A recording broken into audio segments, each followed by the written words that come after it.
happens now. Because, you know, the Bukhari narrated through Shaykh radiallahu anhu, that the Prophet sallallahu alayhi wa sallam said, إِنَّمَا الْأَعْمَالُ بِالْخَوَاتِيمِ. Al-a'mal is basically, in other words, your end after this life depends on the last phase of your life. What is the last phase of your life like? Not the beginning phase of your life, not the middle stage of your life. The last deeds of your life determine what kind of end you will have. And therefore there will be people who will be doing the work of the people of Jannah all alone. But right before they die, they do the thing of the people of Jannah. You know the event, the narration, that one man was living on top of the mountain, worshipping Allah for I don't know how many years, 70 years, whatever it is. And he has a brother who was in the city. You know, in the city, usually the city, there's all this, you know, all these activities, dancing and going on. I'm not saying dancing is at home. If you want to jump at home, jump, please. I have nothing against dancing in that sense.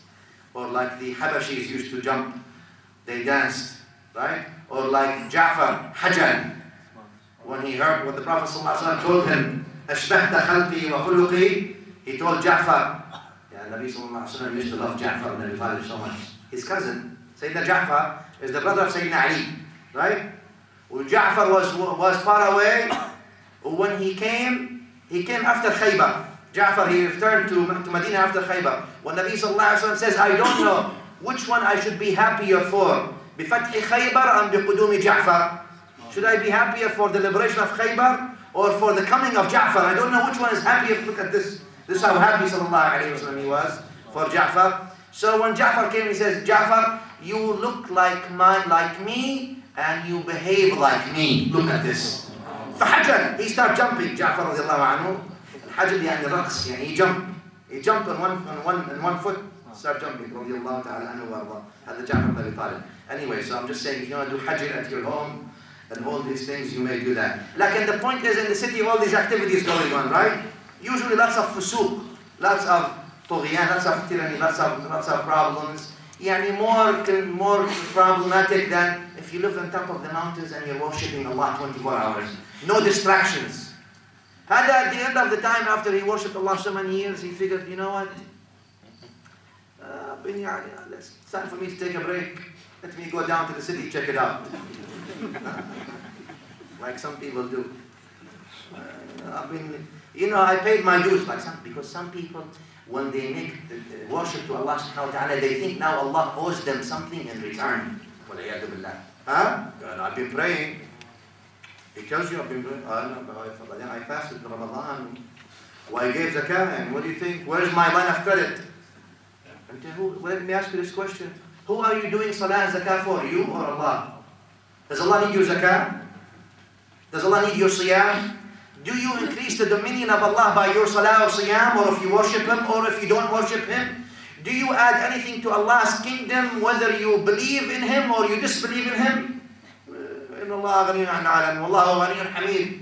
does not need anything. Like, when you do all these things, you help yourself.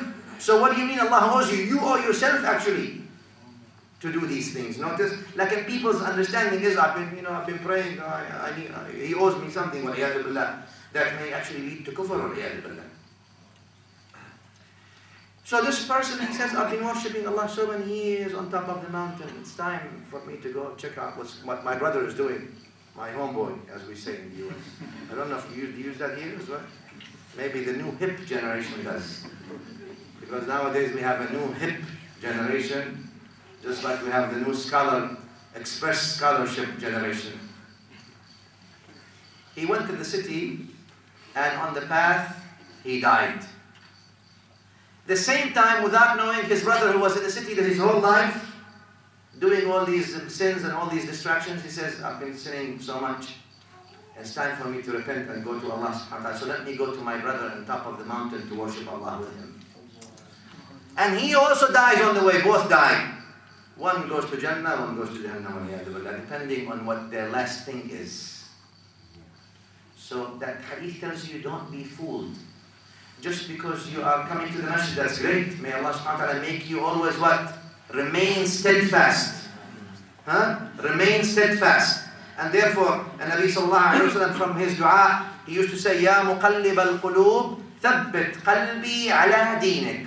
Oh, one who changes the heart, keep my heart steadfast on your deen. Not that the Prophet ﷺ has any doubt in his iman, because he knows he's the master of all the makhluqat. Lakin it is teaching for all of us that we make dua that, oh Allah, if I'm coming to the masjid and I am doing good and I'm contributing positively to myself and my community and my society and the world as a whole, oh Allah, keep me steadfast on that path. Huh? Muslim, as you all know, narrated in his Sahih, that Prophet ﷺ says, إن قلوب بني آدم بين أصبعين من أصابع الرحمن عز وجل كقلب واحد يصرفه كيف يشاء. That the hearts of the offspring of Adam are under the power of Allah subhanahu wa ta'ala, changes them however He likes. So we ask Allah to keep our hearts steadfast on His ta'ah, because the end is the deciding. The end is the deciding. There is Ibn Hajar Al-Haytami, he wrote something about someone that when he was dying, they came to give him talqeen. And he said, give him shahada. Say la ilaha illallah, say la ilaha illallah. So he couldn't. When they asked why, they told them he was a chronic alcoholic. So Ibn Hajar Al-Haytami was saying that, he was narrating that the sins are the ones that prevented him from even uttering the shahada at his death. Well, you know the hadith, the narration is Alqama, Sahabi who on his deathbed they would come and tell him, say la ilaha illallah, he wouldn't. He couldn't. Not that he wouldn't. He couldn't say, and then they went and asked, and it seems that his mother was not happy with him about one thing. And that prevented him from uttering the shahada then at the time of death. Until his mother, then they went and asked his mother to forgive him. When she forgave him, he immediately said that. So that prevented him from the end. So be careful of the things that you do. It has ramifications. People think it doesn't. It will catch up with you. Whatever you do. البر لا يبلى والذنب لا ينسى والديان لا يموت اعمل ما شئت كما تدين to that. Just like you judge others, you shall be judged. Just like you do things, nothing is gone unaccounted for.